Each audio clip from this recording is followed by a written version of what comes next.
అందరికీ నమస్కారం. ఈరోజు మనం చెప్పుకోబోయే కథ ప్రేమానుబంధం రెండో భాగం. కథలోకి వెళ్ళబోయే ముందు మీరు కనుక మన ఛానల్ని ఫస్ట్ టైం చూస్తున్నట్లయితే తప్పకుండా మన ఛానల్ని లైక్ చేయండి, షేర్ చేయండి, సబ్స్క్రైబ్ చేయండి, బెల్ ఐకాన్ క్లిక్ చేసి ఆల్ అనే బటన్ని ప్రెస్ చేయడం మర్చిపోకండి. కథని ఎక్కడ స్కిప్ చేయకుండా వినండి. మరి కథలోకి వెళ్ళిపోదామా. 3 నెలల పాటు అనుపమ, అశ్వత్థామ ఇద్దరు ముందు వాళ్ళది పరిచయంగా మొదలై పెళ్ళిగా మారి ఆ తర్వాత అది స్నేహంగా రూపుదిద్దుకొని మెల్లమెల్లగా ఆ స్నేహం బెస్ట్ ఫ్రెండ్షిప్గా మారిపోయే ఇద్దరి మధ్య పెళ్ళి అనేది తీసి పక్కన పెడితే ప్రేమ అనేది ఉదయించింది. ఒకళ్ళనొకళ్ళు అర్థం చేసుకోవటం, ఒకళ్ళ ఇష్టాలకు ఒకళ్ళు విలువించుకోవటం, గౌరవం ఇచ్చుకోవటం అనుపమ అశ్వత్థామతో పాటు ఆఫీస్కి కూడా అప్పుడప్పుడు వెళ్ళొస్తూ ఉండేదే. అనుపమని దగ్గరికి పిలిచి ప్రభాకర్ రావు మదాలస దగ్గర ఉన్న తాళాల గుత్తి తీసి అనుపమ చేతికిచ్చి, ఇహ నుంచి ఇంటి బాధ్యత, ఇంట్లో పనివాళ్ళ బాధ్యతలు అన్నీ నువ్వే చూసుకోమ్మా అనేసరికి ఇంట్లో ఖాళీ ఉండేది కాదు. మదాలస, మంజరి అనుపమని ఏదో ఒకటి అంటూ దెప్పుతూ ఎంచుతూ ఉండేవాళ్ళు. కానీ వాళ్ళ గురించి అనుపమే పట్టించుకునేది కాదు. అంత డబ్బులు ఇవ్వు, ఇంత డబ్బులు ఇవ్వు అంటే ఒకసారి 2 సార్లు 10 సార్లు చూసిన తర్వాత ఆ విషయం గురించి మామగారికి భర్తకి చెప్పేసింది అనుపమ. ఎందుకు అంతంత ఖర్చులు అవుతున్నాయి, ఎందుకు అంతంత లెక్కల్లోకి రానంత డబ్బులు మీకు అవసరాలు అని ప్రభాకర్ రావు నిలదీసేసరికి, ఈరోజు కొత్త ఏముంది డాడీ, నీలో ఉన్న చేతగానితనాన్ని ఎన్కాష్ చేసుకుని మొదటి నుంచి ఆటలాడటం వాళ్ళకి అలవాటేగా అనేసి అశ్వత్థామ అక్కడి నుంచి వెళ్ళిపోతే, నువ్వు ఎవరికి ఏమీ ఇవ్వక్కర్లేదమ్మా, ఈ ఇంట్లో ఎవరికి దేనికి లోటు లేదు, నువ్వు ఒక లెక్క ప్రకారం వెళుతున్నావు కదా, అలాగే ఇంటిని నడిపించుకుంటూ వెళ్ళు, నీకు ఇది మంచి ఇది చెడు అని ఎవరూ చెప్పాల్సిన అవసరం లేదు, అది నేనైనా సరే, నీ సంస్కారం విలువల ముందు అలాంటివన్నీ చెప్పాల్సిన అవసరం ఉందని నేను అనుకోను అని ప్రభాకర్ రావు చెప్తే, ఆ రోజు నుంచి అనుపమ కట్టుదిట్టం చేసేసింది రూపాయి విషయాలు. ఇక ఇంట్లోకి ఏమీ తక్కువ చేసేది కాదు. ఇంట్లోకి కావలసిన బట్టలు, తినే తిండి, దేనికి ఏదీ తక్కువ ఉండేది కాదు. కానీ వాళ్ళకి కావలసింది కోట్లల్లో డబ్బు, వాళ్ళకి కావలసింది డ్రగ్స్కి, తప్పతాగి తిరగటానికి, బాయ్ ఫ్రెండ్స్తో ఎంజాయ్మెంట్లకి, ట్రిప్పులకి వెళ్ళటానికి, వీటన్నిటికీ డబ్బులు కట్టలుగా కావాలి. అవి మాత్రం అనుపమ కట్ చేసిందే. కరెంటు బిల్లులు కానీ వాటికని వీటికని మదాలస చూపించిన లెక్కలన్నీ ఒకసారి చూసిన అనుపమకి తల తిరిగిపోయింది. ఏంటిదంతా అని అశ్వత్థామని అడిగితే, ఏముంది, అమ్మ ఎప్పుడైతే పోయిందో, ఈవిడెప్పుడైతే వచ్చిందో ఆ రోజు నుంచి ఈ ఇంటికి పట్టిన దుర్గతి అదే అన్నాడు అశ్వత్థామ. అనుపమ కరెంటు బిల్లులు అసలంతంత రాకుండా సోలార్ ప్యానెల్స్ పెట్టించేసింది. దాంతోపాటు ఇక ఇంట్లో అనవసరమైనటువంటి కార్లన్నీ తీసేయించి మామగారికి ఒకటి, భర్తకి ఒకటి, బయటికి వెళ్ళటానికి మదాలసకి మంజరికి కలిపి ఒకటి, ఎప్పుడైనా అవసరమై తను వెళ్ళాలంటే ఒకటి, అంతకు మించి ఉన్న కారుల్లో 25 కారుల దాకా ఉంటే తీసేసి 5 కార్లు మాత్రమే ఉంచింది. మిగతా డ్రైవర్లందరినీ రిమూవ్ చేసేసింది. ఇంట్లో లెక్కకు మిక్కుటంగా మంజరి ఒక్కదానికే 15 మంది అమ్మాయిలు ఇక కాళ్ళొత్తటం దగ్గర నుంచి గోళ్లల్లో మట్టి తీయటం వరకు అపాయింట్ చేసింది మదాలస. అందరినీ తీసేసి ఒక్కళ్ళ నుంచింది. మదాలసకు ఒక్కదానికి 8 మంది చెలికత్తెల్లాగా తను మహారాణిలాగా పెట్టుకుంటే తీసేసి ఒకళ్ళని పెట్టింది. ఏంటే ఒళ్ళు పొగరెక్కిందా, మదమెక్కిందా, మతి తప్పిందా, మేమేంటి, మా లగ్జరీ లైఫ్లేంటి, నువ్వు వచ్చి మమ్మల్ని ఇది చేయటం ఏంటి అని అనుపమని అడిగితే, అనుపమ, మీరేమీ బార్న్ విత్ డైమండ్ స్పూన్ కాదండి, ఇక్కడికి వచ్చారు, మామగారిని వివాహం చేసుకున్నారు, లెక్కలేనంత డబ్బు, లెక్కల్లోకి రానంత డబ్బు కళ్ళ ముందు మెదులుతోంది కదా అని చెప్పి మీ ఇష్టం వచ్చినట్టు మీరు చెల్లాచెదురు చేస్తాను సంసారాన్నంటే చూస్తూ ఊరుకోలేను నేను. రేపు ఒక ఇంటికి వెళ్లాల్సిన ఆడపిల్లకి నేర్పించాల్సింది సంస్కారం, సంస్కృతి, సాంప్రదాయాలు, పద్ధతి, విలువలు, అత్తింట్లో ఎలా మెలగాలి అనేవి నేర్పాలి.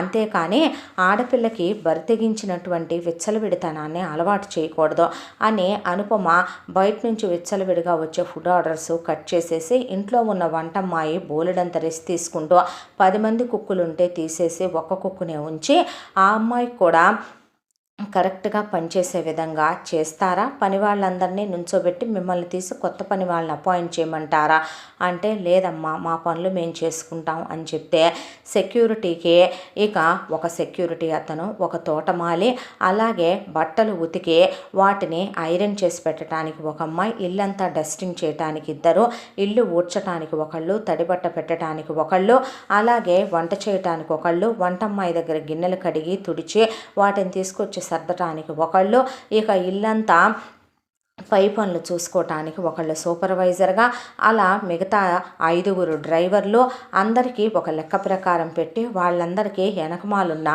Servant quarters ఊడికినే పడున్నాయి. వాళ్ళు వచ్చి వెళ్తున్నారు. ఇలా కాకుండా వాళ్ళకి అద్దె తప్పినట్టు ఉంటుందని సర్వెంట్ క్వార్టర్స్లో ఫ్యామిలీలను తెచ్చుకొని ఉంచుకోమని చెప్పింది అనుపమ.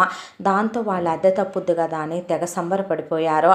పని వాళ్ళందరికీ కూడా 2 పూట్ల భోజనం ఇక్కడేనని చెప్పింది. వాళ్ళ పిల్లలకి ఒక చిన్నపాటి స్కూల్లో వేసి ఇంగ్లీష్ మీడియం స్కూల్లో ఫీజులు ఇక నుంచి మేమే కడతామని, అలాగే వాళ్ళకి జీతాలు పెంచి బోనస్లు ఇచ్చింది. సంవత్సరానికి వాళ్ళకి ఒక్కొక్కళ్ళకి 4 జతల బట్టలు, ఇంట్లో పని వాళ్ళందరికీ యూనిఫాములు పెట్టింది. ఇల్లంతా ఒక పద్ధతి ప్రకారం వెళ్ళటం చూసిన అశ్వత్థామకి, ప్రభాకర్ రావుకి సంస్కారం ఉన్న ఆడది ఇంట్లో ఉంటే ఇల్లు ఏ విధంగా ఉంటుందో వాళ్ళకి బాగా అర్థమైంది.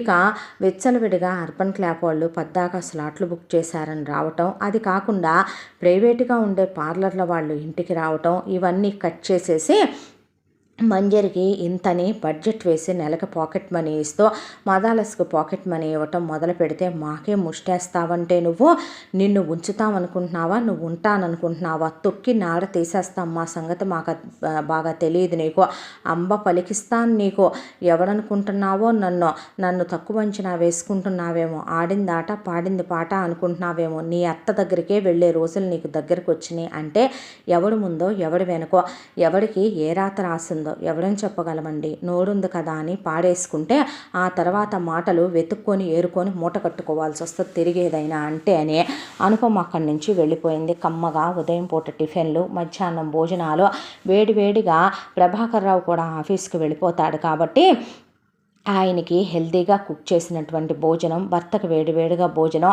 ఈవినింగ్ స్నాక్స్, రాత్రికి కమ్మటి భోజనం, అందరికీ ఉదయం సాయంత్రం పాలు, జ్యూసులు, డ్రై ఫ్రూట్స్, నట్స్, హెల్తీగా ఫ్రూట్స్, ఏది తక్కువ కానివ్వకుండా ఇంట్లోనే జిమ్ములో పర్సనల్గా ఒక ట్రైనరు, అక్కడికి అశ్వత్థామ, తను, మామగారు అందరూ వెళ్ళటం, మామగారి దగ్గర పర్సనల్గా ఉండేటటువంటి ఒక అతన్ని, గుమస్తా రావు గారు కాకుండా ఒక అతన్ని కేర్ టేకర్గా అపాయింట్ చేసింది. మామగారిని వాకింగ్కి తీసుకెళ్ళటం, తీసుకురావటం, ఆయనకి టైం టు టైం మందులు ఇవ్వటం, అవన్నీ చూసుకోవటం, ఎప్పటికప్పుడు గమనించుకుంటూ ఉండేది.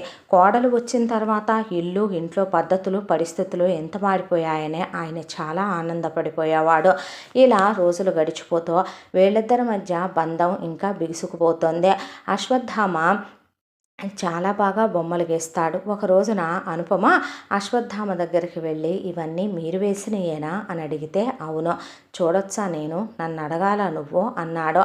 అలా బొమ్మల్ని చూస్తూ ఉంటే బయట వర్షం పడుతుంటే చాలా బాగా వేశారండి, కాకపోతే అన్నిట్లో ఎందుకనే ఏదో తెలియని దిగులు, ఏదో తెలియని ఒంటరితనం గోచరిస్తుంది. ఈ బొమ్మల దగ్గర నుంచి మాత్రం ఏదో తెలియని సంతోషం, ప్రకృతి ఇంత అందంగా ఆహ్లాదంగా ఉంటుందా అన్నట్టు వేశారు. ఎందుకండి ఇలా 2 రకాలుగా అని అడిగింది అనుపమ. అశ్వత్థామ ఆ మాటకి, నువ్వు రాకముందు నా జీవితంలో ఉంది ఒంటరితనం, అమ్మ లేదో, నాన్న ఉన్నా లేనట్టే, నన్ను నాని ఆదరించి హక్కుని చేర్చుకున్న వాళ్ళు ఎవరు లేరు, కష్టం, సుఖం, బాధ, సంతోషం చెప్పుకోవటానికి నాతో నేను తప్ప ఎవరూ లేరు.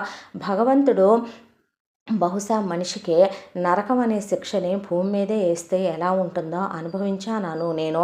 దాంతోనే ప్రకృతిని చూస్తే అది కూడా నన్ను చూసి కన్నీరు పెడుతున్నట్టు, నా తల్లిలా నన్ను ఒళ్ళోకి చేర్చుకుంటాను రమ్మనమని సేద తీరుస్తున్నట్టు అనిపించేది. అందుకే నువ్వు రాకముందు నేను వేసిన ప్రతి ఫోటోలు అలా డల్గా అనిపిస్తున్నాయి. నువ్వు వచ్చిన దగ్గర నుంచి ప్రకృతి ఎంత అందంగా ఉంటుందా, ఒక తల్లి నిజంగా బిడ్డని తన ఒడిలో అంత ఉల్లాసంగా ఉత్సాహంగా ఆడిస్తుందా, నిజంగా నిజంగా ప్రతి పువ్వులో ప్రతి ఆకులో నేచర్లో ఉన్న అద్భుతాలన్నీ నీలోనే కనిపిస్తున్నాయి. నువ్వు వచ్చిన తర్వాత నాకు అమ్మవయ్యావు. ఇంటికి యజమానురాలంటే అసలు ఒక ఆడది ఎలా ఉండాలి, పొద్దున పూట ఉదయం నువ్వు చేసే పూజా పునస్కారం దగ్గర నుంచే రాత్రి వరకు ప్రతి విషయంలోనూ ఆఫీస్ విషయంలో నాకు సలహాలు ఇవ్వటం, నాన్నగారికి అలా కాదు మావయ్య ఇలా అని చెప్పటం, ఆయన గురించి పట్టించుకోవటం, నా గురించి పట్టించుకోవటం, ఇక అర్థం చేసుకోవటం, నువ్వు ప్రతిదాన్ని ఆలోచించి నిర్ణయం తీసుకోవటం, నీ విషయంలో నాకు ప్రతిదీ అద్భుతమే. చదువు సంస్కారం అన్నీ ఉన్న అద్భుతాన్ని నువ్వు. నీ విషయంలో ఇది అని ఏ వంకని ఎంచమంటావు? నువ్వు వచ్చిన తర్వాత నా జీవితంలో ఎక్కడా లేని సంతోషం వచ్చింది. నాకు అన్నీ నువ్వేనని నమ్మి నేను నిన్ను పెళ్లి చేసుకున్నందుకు ఇంత ఆలస్యం చేసేసానేంటా అనిపించేస్తుంది నాకు అప్పుడప్పుడు అనేసరికి కళ్ళల్లో నీళ్లు తిరిగినాయి అనుపమకి. అటు తిరిగి అశ్వత్థామ పెయింట్ వేస్తుంటే గట్టిగా కౌగిలించుకుంది అశ్వత్థామని వెనక నుంచే. ఆ తర్వాత నవ్వుకుంటూనే పెయింటింగ్ ముగించాడు. నా బొమ్మ కూడా వేయొచ్చు కదా అని అడిగింది. తప్పకుండా అని ముందుకు తిరిగి భార్యను కౌగిలించుకొని నుదురు మీద ముద్దు పెట్టుకున్నాడు. ఆ తర్వాత ఇద్దరూ సంతోషంగా ఉండటం, అశ్వత్థామ అనుపమకి రూమ్లోకే తెప్పించి బ్రేక్ఫాస్ట్ పెట్టడం, ఆమె కాళ్ళకి నెయిల్ పాలిష్ వేయడం, చేతులకి మెహందీ పెట్టడం, ఆ తర్వాత ఆమెని ఆట పట్టించడం, ఆమె కోసం షాపింగ్ చేసి రావటం, సినిమాలకు తీసుకెళ్ళటం, షికార్లకు తీసుకెళ్ళటం, డిన్నర్లకు తీసుకెళ్ళటం, టెంపుల్కి తీసుకెళ్ళటం, ఇలా 3 నెలల కాలం చాలా సరదాగా గడిచిపోయి ఇద్దరు బెస్ట్ ఫ్రెండ్స్, చాలా గొప్ప ప్రేమికులు, జన్మజన్మల ప్రేమ అన్నంతగా ముడిపడిపోయింది ఇద్దరి మధ్య బంధం. అశ్వత్థామ ఉంటే అనుపమకే ఇంకెవరూ అక్కర్లేదేమో జీవితంలో, ఇలాంటి ఒక మొగుడు, ఇలాంటి ఒక మగాడు ఉంటే చాలేమో ఒక ఆడదానికి అనిపిస్తే అశ్వత్థామకి అనుపమలో తల్లి కనపడింది, భార్య కనపడింది, స్నేహితురాలు కనపడింది, అతనికి ఏదైనా సరే చెప్పుకునే గొప్ప వ్యక్తి కనపడింది. 3 నెలలుగా భార్యాభర్తలు విడివిడిగా ఉన్న బెడ్రూమ్ విషయాలు బయటికి చెప్పని ఆమె ఉన్నత వ్యక్తిత్వం, విలువలు అతనికి హ్యాట్స్ ఆఫ్ చెప్పాలనిపించింది. ప్రతి ఆడది కన్న తల్లితోనైనా చెప్పుకుంటుందేమో ఇలాంటి విషయాలు, కానీ అత్తగారు వచ్చి వెళుతూనే ఉండేదే. ఆ మామగారు మాత్రం పగపట్టి వచ్చేవాడు కాదు. అత్తగారు వచ్చి వెళ్ళినప్పుడల్లా అనుపమ ఓపెన్గానే కూర్చొని వాళ్ళమ్మతో మాట్లాడటం ప్రభాకర్ రావు, అశ్వత్థామ ఇద్దరూ చూసేవాళ్ళు. తల్లికి సైతం 4 గోడల మధ్య ఉన్న విషయాలు భార్యాభర్తలకు సంబంధించినవి చెప్పకూడదు అనుకునే ఆమె గొప్ప వ్యక్తిత్వం ఎంత గొప్పదో అతను అర్థం చేసుకున్నాడు. 3 నెలలకి చాలా క్లోజ్ అయిపోయారు వీళ్ళు. ఆ తర్వాత ఒకరోజు హనీమూన్కి వెళదామా అని అడిగాడు అశ్వత్థామ అనుపమని ఊరకంట చూస్తూ. అలాగేనని తలదించుకొని నవ్వెక్కడి నుంచి పారిపోయింది. అశ్వత్థామ హనీమూన్ టికెట్లు బుక్ చేసి నెల రోజుల పాటు ఫారెన్ హనీమూన్కి వెళ్ళి ఇద్దరు జీవితం అంటే ఇలా కూడా ఉంటుందా అనే మొదటి జ్ఞాపకాలు మోసుకొచ్చుకున్నారు. ఆ తరువాత అనుపమ ఒకవైపున అప్పుడప్పుడు ఆఫీస్కి వెళ్ళి రావటం, భర్తకి మామకి మంత్రుల సలహాలు ఇవ్వటం, ఆఫీసు వ్యవహారాలన్నింటిలో కూడా తను ఎప్పటికప్పుడు ఏది మంచి ఏది చెడు ఏం జరుగుతుంది అనేది గమనించుకుంటూ ఉండటం, ఒకవైపున ఇల్లు, ఇంట్లో బాధ్యతలు, భర్త, మామగారు, అలాగే మదాలసని మంజర్ని అసలు అనుపమ ఏమీ అనేది కాదు. పని వాళ్ళ దృష్టిలో దేవత అనుపమ. ఇక దాన ధర్మాల విషయానికి వస్తే ఎంతోమంది పిల్లల్ని అడాప్ట్ చేయించుకునే ఎడ్యుకేషన్ ఇచ్చేది వాళ్ళకే. దానితో పాటు చాలామంది వృద్ధులు పిల్లల్ని ఇక వదిలేసిన తల్లిదండ్రులు వదిలేసిన పిల్లలు, వీళ్ళందరినీ ఒక ఆర్ఫన్లో పెడితే ప్రతి నెల ఇంతని ఇచ్చి వాళ్ళకి అంతా కరెక్ట్గా జరుగుతున్నాయా లేదా అని గమనిస్తూ ఉండేదే.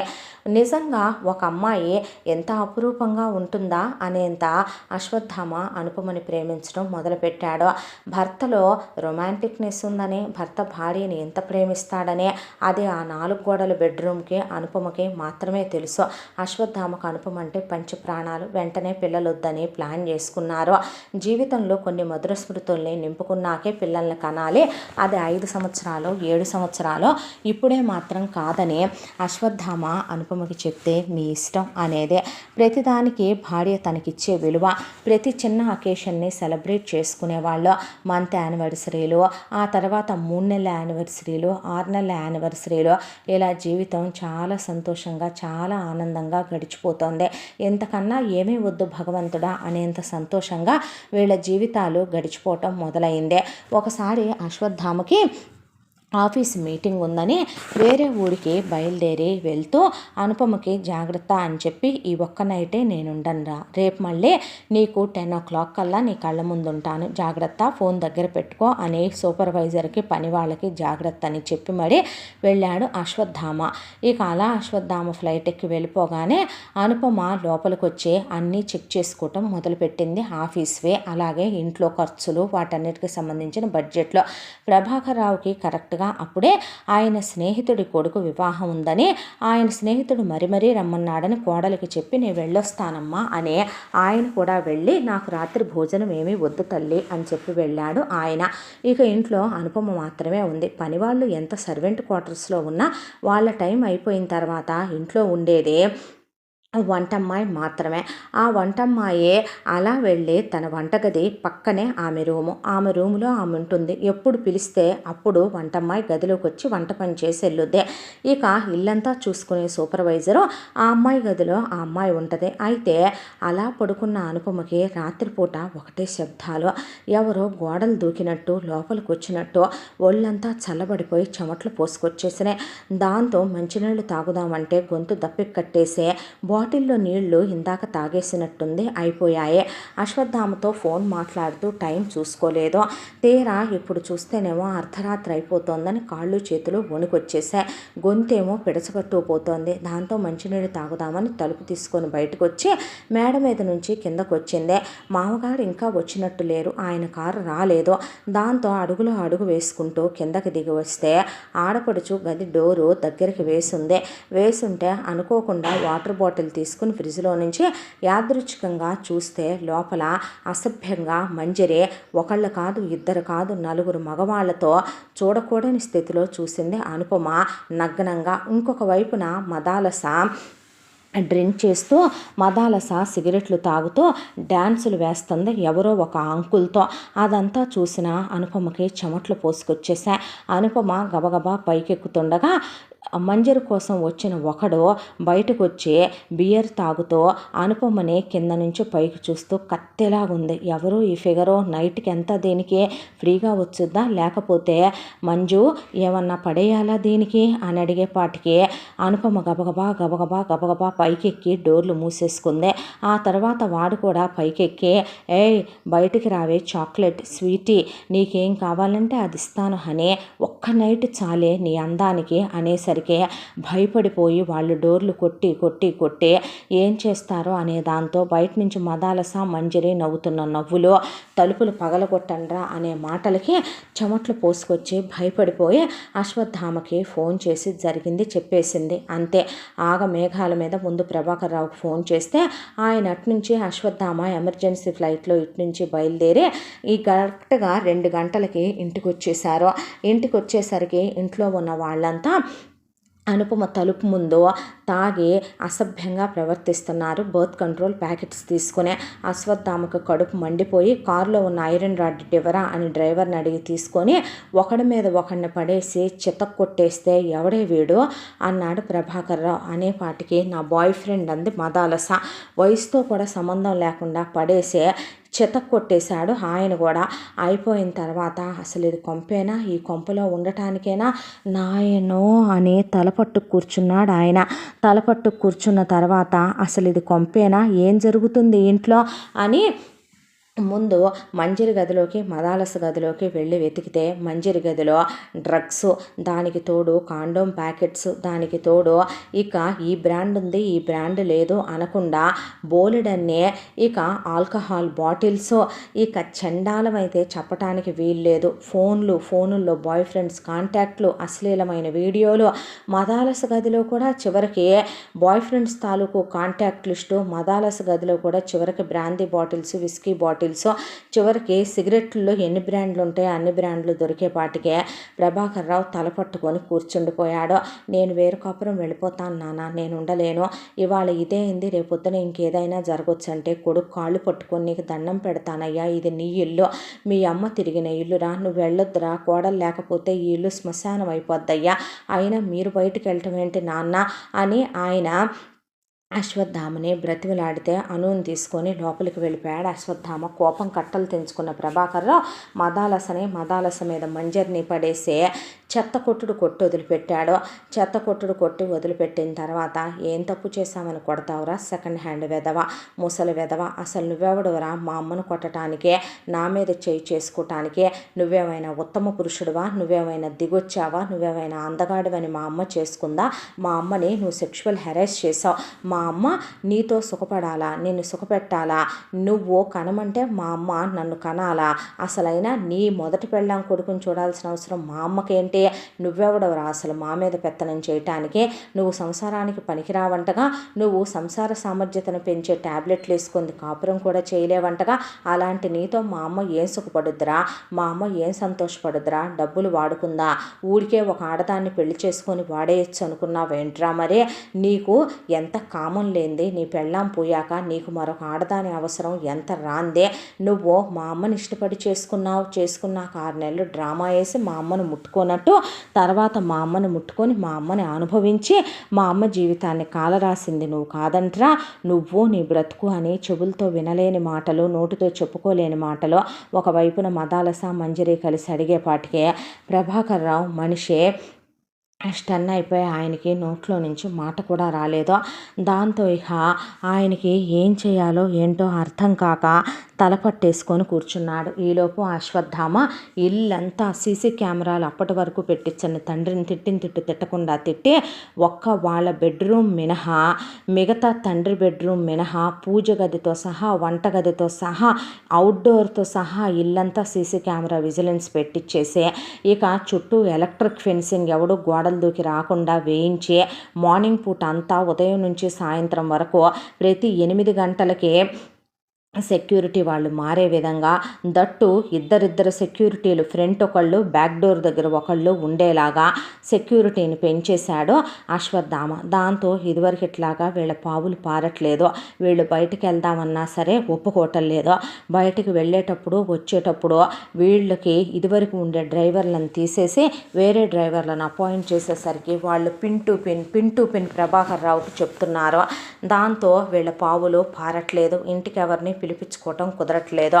దానికి తోడు ప్రభాకర్ రావు ఇక ఆయన ఇంకా దీన్ని ఇలా ఉంచడం కరెక్ట్ కాదు, ఇంటి పరువు వీధికి ఎక్కొచ్చేమో రేపొద్దున అనే దాంతో ఆయన సంబంధాలు చూద్దాం కదా అని కూతురికి సంబంధాలు చూడటం మొదలుపెట్టాడు. ఈలోపు అశ్వత్థామకి బిజినెస్లో ఒక పెద్ద ప్రాజెక్టు సక్సెస్ అవటమే కాక బిగ్గెస్ట్ ప్రెస్టీజియస్ ప్రాజెక్టు ఒకటి వచ్చింది.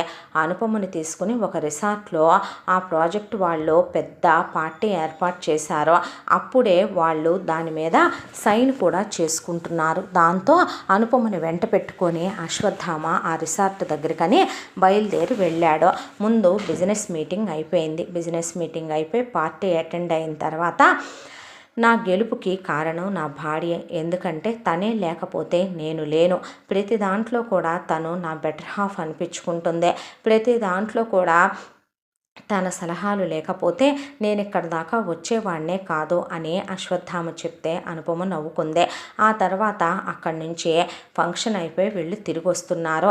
తిరిగి వస్తూ ఉండగా అక్కడ కొంచెం జనాలు తక్కువగా ఉన్న ప్రదేశం.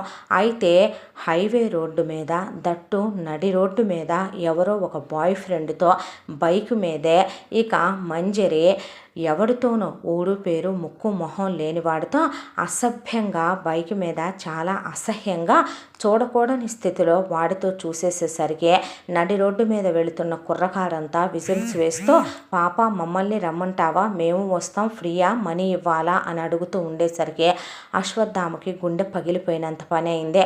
ఇప్పుడే అంత పెద్ద కాంట్రాక్ట్ ఓకే చేయించుకొస్తున్న తను ఈ విషయం తెలిస్తే గనక పేపర్ల వాళ్ళు మీడియాల వాళ్ళు ఏకి పడేస్తారో, పరువు తొంగలో తొక్కేసింది ఇదే, ఇంకా ఇది బ్రతకూడదు అనే దాంతో వెళ్ళబోతున్న భర్తని అనుపమ ఆపేస్తే వెంటనే వీడియో తీసి ఆ వీడియోని ప్రభాకర్ రావుకు ఫార్వర్డ్ చేశాడు అశ్వత్థామ. ఆయన వస్తూ అశ్వత్థామ పెట్టిన 25 మంది మనుషుల్ని తీసుకొచ్చి అక్కడ ఉన్నవాడిని విరిచేసి చితకబాదేసి అక్కడి నుంచే మంజరిని కొట్టుకుంటూ ఇంటికి తీసుకొస్తే, నువ్వొచ్చి పోనీ సుఖపెడతావా నన్ను చెప్పు, నాకెవడైనా ఒకటే, పోనీ నీ కొడుకును పంపుతావా, మాంచి మంచి కత్తిలాగా ఉంటాడు, నాకు అన్నా తమ్ముళ్ళు అనే సెంటిమెంట్లు ఏమీ లేవు, నాకు మగాడు కావాలి, మగాడు అందించే సుఖం కావాలి. ఎవడిస్తాడు మరి నాకు ఒకడు చాలడు, ఒక మగాడితో ఉండే సంతోషం చాలదు. ఏం చేయమంటావు, మా అమ్మ నన్ను అలా పెంచింది, ఏంటైతే అని అడిగేపాటికి పిల్లను కొడతావా, నీ చేతులు పడిపోను, కాళ్ళు పడిపోను, నువ్వు నాశనం అయిపోను, నువ్వు ఊడ్చుకుపోను అనేపాటికి అప్పటికే ఈ విషయం అనుకోకుండా అవతల వాడు వీడియోలు తీయటం, వాడు కాస్త ఆ వీడియోని ప్రెస్ వాళ్ళకి ఇచ్చేయటం, ఆ ప్రెస్ వాళ్ళు కాస్త వచ్చి ఇంటి మీద దాడి చేయటం జరిగిపోయింది. దాంతో ప్రభాకర్ రావు తల కూలిపోయి, పరువు పోయి, ప్రతిష్ట పోయి, ఒకవైపున అశ్వత్థామ తల పట్టుకొని కూర్చుండిపోయి, అనుపమకి సిచ్యువేషన్ ఏంటో అర్థం కాక, అనుపమ వాళ్ళ అమ్మ కూడా అక్కడికి వచ్చి ఏంటయ్యా ఇదంతా అనేపాటికి సమాధానం చెప్పాలో తెలియక ఇక ప్రభాకర్ రావుకి హార్ట్ స్ట్రోక్ వచ్చేసింది. దాంతో ప్రభాకర్ రావుని హాస్పిటల్లో జాయిన్ చేసి వచ్చే, ఇప్పుడు ఇదొకటా డాడీ, మళ్ళీ పరువు పోయింది కాబట్టి ప్రభాకర్ రావు తట్టుకోలేక గుండాగి హాస్పిటల్లో పడ్డాడు. కూతురు పెట్టిన కిరీటానికని చెప్పుకోవాలన్నట్టు చేస్తున్నావా నువ్వు అని అడిగేపాటికి డాక్టర్స్ లైట్గానే స్ట్రోక్ వచ్చింది బాబు, ఏం అవ్వదులేండి, ఒక వారం రోజుల్లో డిశ్చార్జ్ చేసేస్తాం నాన్నగారిని, కొంచెం కేర్ఫుల్గా ఉండాలి, బీపీ అబ్నార్మల్గా ఉంది, అబ్జర్వేషన్లో పెట్టామని చెప్తే అలాగే కూర్చున్నారు అనుపమ, అశ్వత్థామ. మీరింటికి వెళ్ళండి నాన్న, నాకేం కాదులే అంటే, పర్లేదు మామయ్య ఉంటామంటే, వద్దురా తల్లి, వద్దు నాన్న, మీ ఇద్దరు వెళ్ళండి చెప్తానని తెల్లారేపాటికే ప్రభాకర్ రావు లాయర్ని పిలిపించాడు. గుండె మండిపోయింది ఆయనకే. ఇక ఇలాగే ఉంటే అయ్యే పని కాదులే మనం అనుకున్న ఆయన ఆస్తి మొత్తం ఇక ఉండే ఇంటితో సహా, ఫ్యాక్టరీతో సహా, బిజినెస్తో సహా, వాళ్ళకున్న పొలాలు, స్థలాలు, స్థిర చరాస్తులతో సహా మొత్తం అశ్వత్థామ పేరు మీద రాసేసి ఆ పేపర్లు తెమ్మనమన్నాడు లాయర్ని. కూతురికి కట్నం ఇచ్చి పంపించడానికి కొంత మాత్రమే పక్కన ఉంచమని, పెళ్ళానికి 10 పైసలు కూడా రాయాల్సిన అవసరం లేదని, ఎందుకంటే దాని పేరిట 10 కోట్లు డబ్బు ఉంది, దానికి బోలెడంత బంగారం సైడ్ చేసి లాకర్లో పెట్టుకుంది, నేను పెట్టాల్సింది ఏమీ లేదులే అని చెప్పాడు ఆయన. దాంతో తెల్లారే అనుపమ, అశ్వత్థామ వచ్చేసరికి దగ్గరికి పిలిచి, నేను బాగానే ఉన్నానని చెప్పి కొడుకు చేతిలో ఆస్తి పేపర్లు పెడితే ఏంటిదంతా అన్నాడు అశ్వత్థామ. ఎందుకు మావయ్య ఇదంతా, ఇప్పటికవుతున్న గొడవలు చాలవనా చెప్పండి అనేసరికి ఆ విషయం తెలుసుకున్న మదాలస, మంజరి రెచ్చిపోయారు, ప్రభాకర్ రావు మీద తిరగబడిపోయారు. ఇక నానా రగడ, నానా రచ్చ చేసి, అసలు నువ్వెవడవరా ఆస్తి పెట్టడానికి, నీ ఇష్ట ప్రకారం నువ్వు పెత్తనం చేయటానికి అనేసరికి మదాలసను పడేసి చితకబాది పడేశాడు ప్రభాకర్ రావు. మంజరిని కూడా పడేసి చితక్కొట్టి, నేను ఒక సంబంధం చూశాను, నువ్వు ఆ అబ్బాయిని పెళ్లి చేసుకొని తీరాలంటే.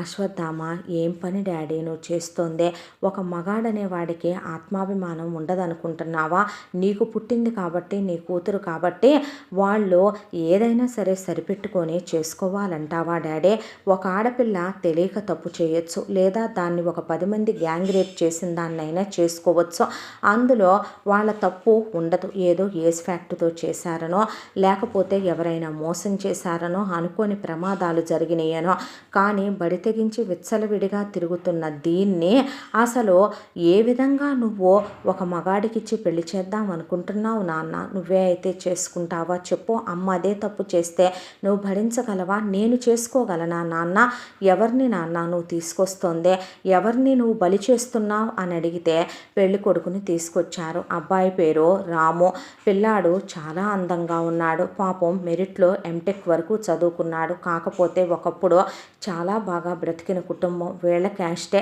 అయితే వాళ్ళు బాగా చితికిపోయారు, చితికిపోయి వాళ్ళమ్మకి అర్జెంటుగా ఆపరేషన్ చేయించాలి, దానికి 50 లక్షలు ఖర్చు అవుతాయి, వాళ్ళ అక్కకి ఆపరేషన్ చేయించాలి, దానికి ఒక 50 లక్షలు ఖర్చు అవుతాయి, వాళ్ళ ఫ్యామిలీ అప్పుల్లో ఉంది, వాళ్ళ నాన్న తప్పతాగి గుర్ర పందాలాడి అప్పులు చేస్తే ఆ అప్పులు వాళ్ళు ఇంటి మీదకి వచ్చి కూర్చున్నారు. అయ్యో, ₹1,00,00,000 అప్పులు కట్టాలి, దానికి తోడు ఆ అబ్బాయికి ఒక చెల్లెలు ఉంది, ఆ అమ్మాయికి పెళ్లి చేసి పంపించి వాళ్ళ అక్కను కాపురానికి పంపించి వాళ్ళ ఇల్లు నగలు అన్నీ బ్యాంకుల్లో ఉన్నాయి, వాటిని విడిపించాలి, ఈ మొత్తం చేయాలంటే 5 కోట్ల రూపాయలు అవుద్ది, నేను డీల్ మాట్లాడుకున్నానురా అనేసరికి ఆ అబ్బాయి మొహంలోకి చూశాడు అశ్వత్థామ.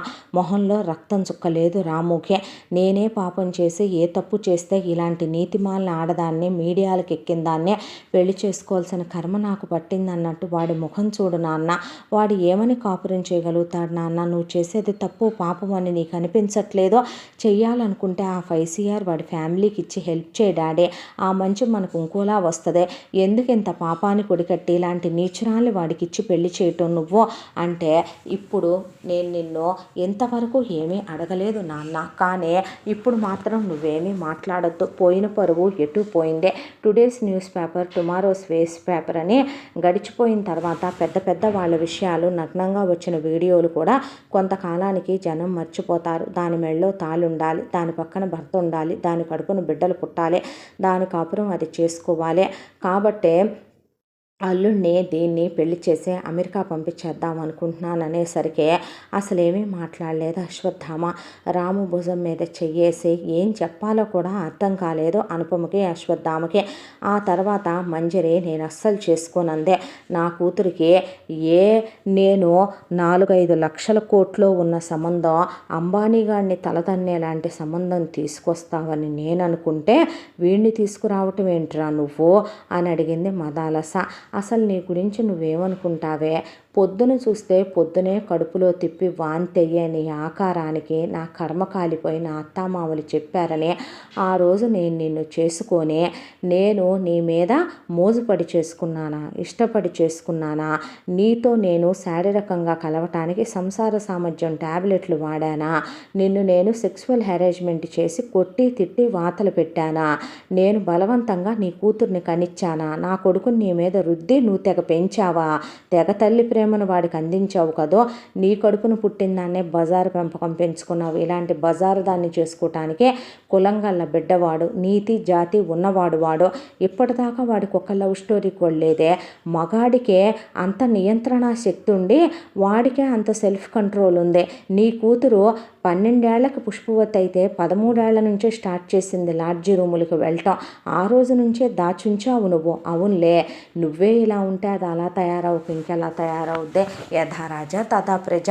కరెక్టే కదా. నోరు మూసుకొని పెళ్లి చేసుకోవటం తప్ప ఇంకొక ఆప్షన్ లేదని అమ్మ కూతుళ్ళని ఒకళ్ళ మీద ఒకళ్ళని పడేసి చెత్త కొట్టి ప్రభాకర్ రావు రాముకి ఇచ్చి మంజరిని పెళ్లి చేస్తే రాము ముఖంలో ఒక్క రక్తపు చుక్క కూడా లేదు. ఆ తర్వాత ఫస్ట్ నైట్ ఏర్పాటు చేశారు. రాము గదిలోకి వెళ్ళి ఫస్ట్ నైట్. నా జీవితంలో చాలామంది అమ్మాయిలు నేను చాలా బాగా చదువుతానని, అందంగా ఉంటానని నాకు చాలామంది ప్రపోజ్ చేశారు. కానీ అమ్మా నాన్నలకి చెడ్డ పేరు తీసుకురాకూడదు. మనకంటూ ఒక అమ్మాయి రాసి ఉంటే ఏదో ఒక రోజు మన జీవితంలోకి రాకపోదు. మనం హ్యాపీగా ఆ అమ్మాయితోనే అన్నీ అనుకొని బ్రతకాలి. శారీరకంగా మానసికంగా అన్నీ భార్యతోనే పంచుకోవాలనుకున్న నాకు చివరికి ఇలాంటి ఆడదా, దీనికన్నా వేసని చేసుకొని జీవితం ఇచ్చిన ఒక విలయాల్ని, కులతని, పతితని చేసుకున్న నాకు విలువ ఉండేదేమో. ఇప్పుడు నాకు ఏ విలువ ఉంది? నా తల్లి కోసం, తండ్రి కోసం, అక్క కోసం, చెల్లెల కోసం, కుటుంబం కోసం నన్ను నేను తాకట్టు పెట్టుకున్నానా, అమ్ముకున్నానా? ఈ బతకడం కన్నా నేను చావటం గౌరవం కాదా? నేను బ్రతకను. నా వాళ్ళని ఎటు ఆయన సెటిల్ చేసేసాడో.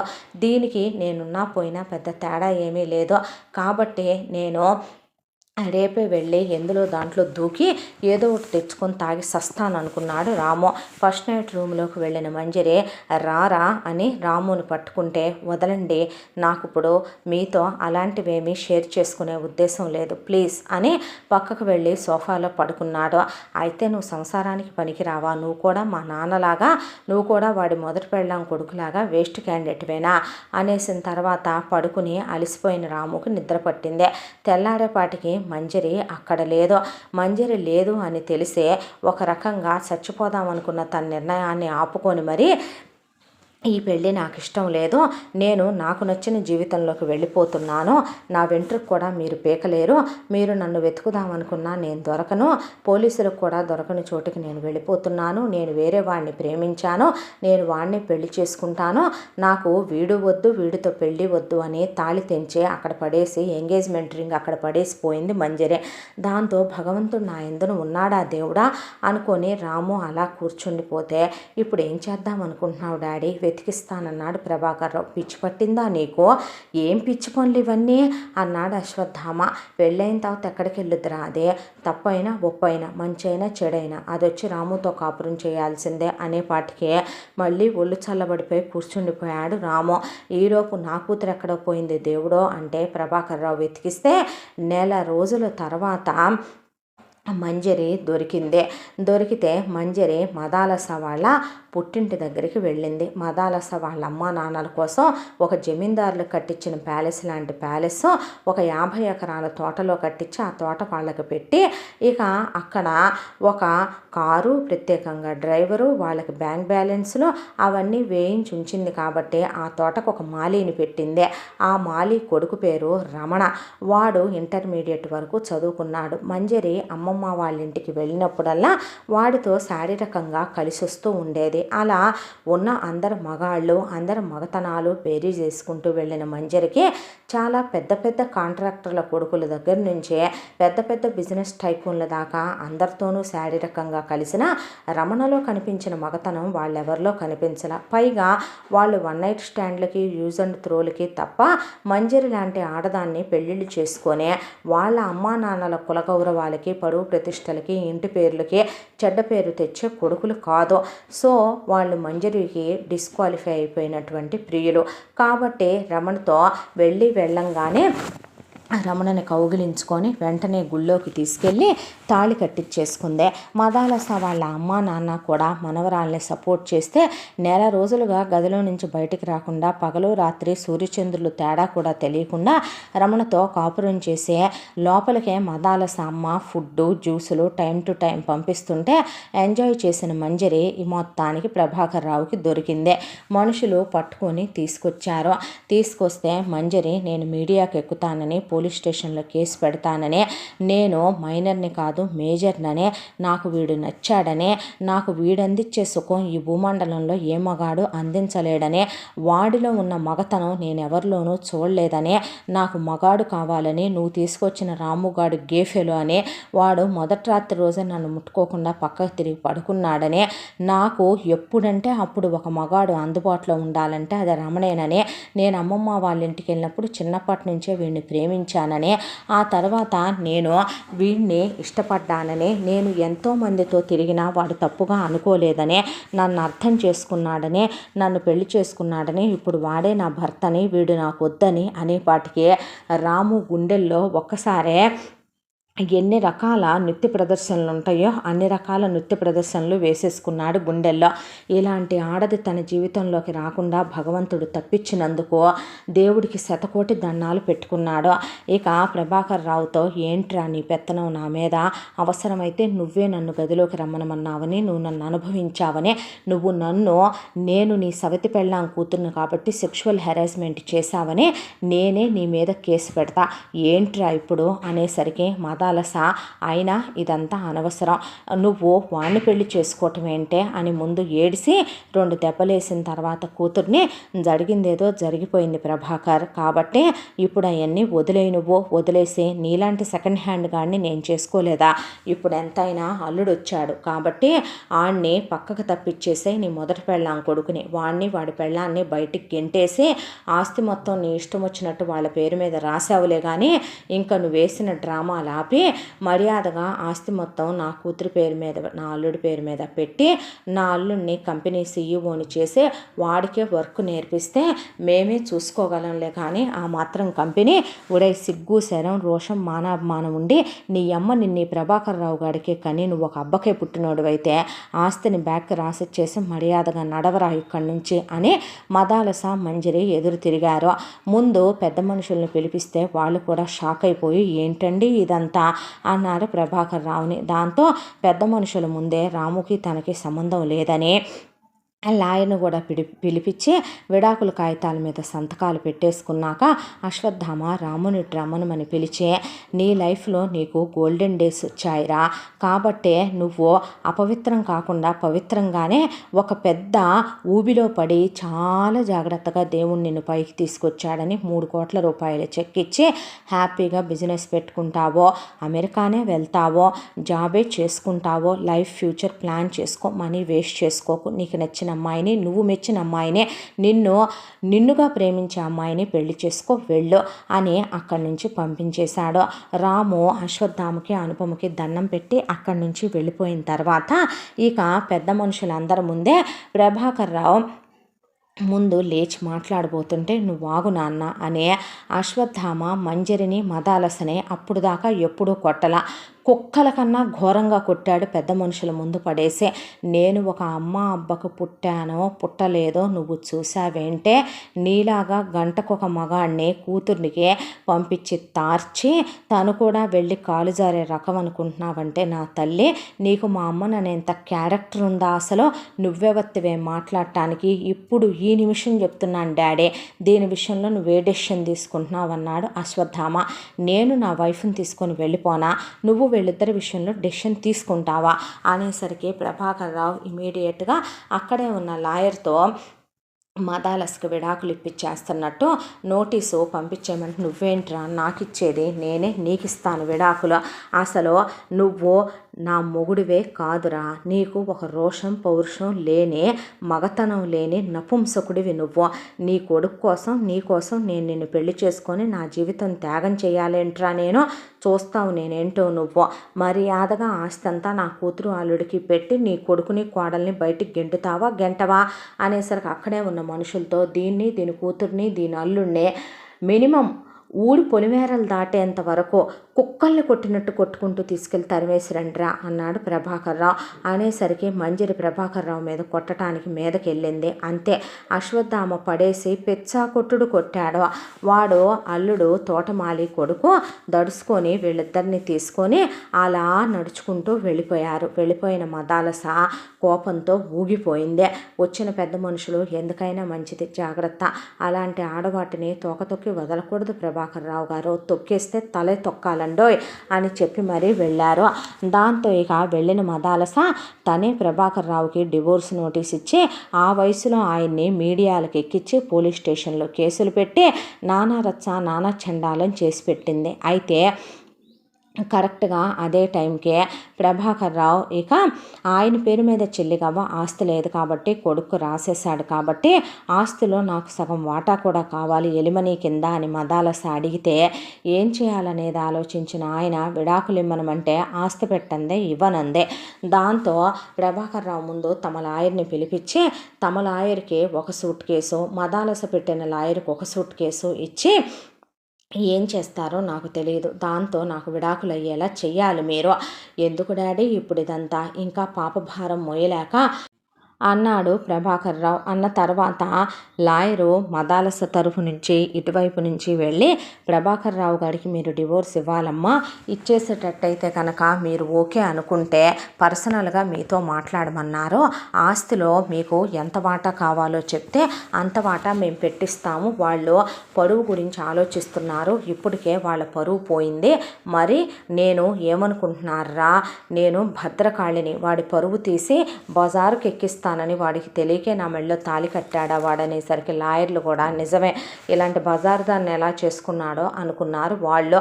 ఆ తర్వాత ఇక సంతకాలు పెట్టబోయిన మదాలస ఒక నిమిషం ఆగి లాయర్లని, ఏంటి డ్రామాలు వేస్తున్నారా అంటే, మదాలస కూతురు మన లాయర్ గాడే పెద్ద తేడాగాడిలాగా ఉన్నాడమ్మా, అలాంటిదే రేపొద్దున నిజంగానే వచ్చే రూపాయికి ఏదైనా తేడా వస్తే వీడి ఫీజు గురించి ఆలోచించి మన ఓడిస్తే మనకు కావలసింది డబ్బు, నువ్వు నోరు మూసుకొని ముందు సంతకాలు పెట్టేయంది మంజరే. సంతకాలు పెట్టాక ప్రభాకర్ రావుకి విడాకులు మంజూరైపోయి మదాలస కోర్టులో కేసు ఓడిపోయి ఆయన కొట్టడానికి మీదకెళ్ళేపాటికే కోర్టు ప్రాంగణం దాటిన తర్వాత వీళ్ళని పట్టుకొని కుక్కల్ని కొట్టినట్టు కొట్టించి పంపించాడు ప్రభాకర్ రావు. కోపంతో ఊగిపోతూ మదాలస మంజరి కలిసి ఇక మదాలస వాళ్ళ అమ్మగారింటికి వస్తే మదాలస అమ్మ నాన్న అక్కడ కూర్చొని, ఇప్పుడు ఏడిసి ఏం లాభమే, ఇప్పుడు కూర్చొని ఏం లాభం, తలపట్టుకొని అసలు వాడికి ఇచ్చి నిన్ను పెళ్లి చేసింది ఎందుకు, ఆ రోజు వాడి కొడుకుతో నువ్వు నటిస్తే అయిపోయేది కదో, తల్లి ప్రేమను చూపించవే నటించవే అంటే నువ్వు వాడిని కొట్టి తిట్టి వాతలు పెట్టి పెట్టి బూతులు తిట్టి నీ బుద్ధిని బయట పెట్టుకున్నావు. పైగా వాడితోనే ఎదురెళ్ళి నువ్వు సెకండ్ హ్యాండ్ గాడివే, నువ్వు రెండో సంబంధం ఓడివే, నువ్వు సంసారానికి పనికిరావో అని నువ్వు తప్పతాగే రహస్యంగా చేయాల్సింది డైరెక్ట్గానే ఇంటికి మగాళ్ళని పిలిపించుకొని నువ్వు నీ కూతురు రెడ్ హ్యాండెడ్గా దొరికిపోయారు. ఇప్పుడు ఏడ్చేం లాభం? ఎంత వచ్చి పడుద్ది అనుకున్నామో అలాంటిది చివరికి ఏమీ కాకుండా తొందరపడి సంతకాలు పెట్టి 10 కోట్లతో మిగిలావు. ఏం బతుకే నీ బతుకు అనేసి అక్కడి నుంచి వెళ్ళిపోయారు వాళ్ళు. అప్పటికే మదాలస చేత మదాలస తమ్ముళ్ళు చెల్లెళ్ళు వాళ్ళ పిల్లల్ని కూడా పెళ్ళిళ్ళు చేయించేసుకొని కట్నాలు ఇచ్చి ఫారెన్లో సెటిల్ చేసేసుకున్నారు వాళ్ళు.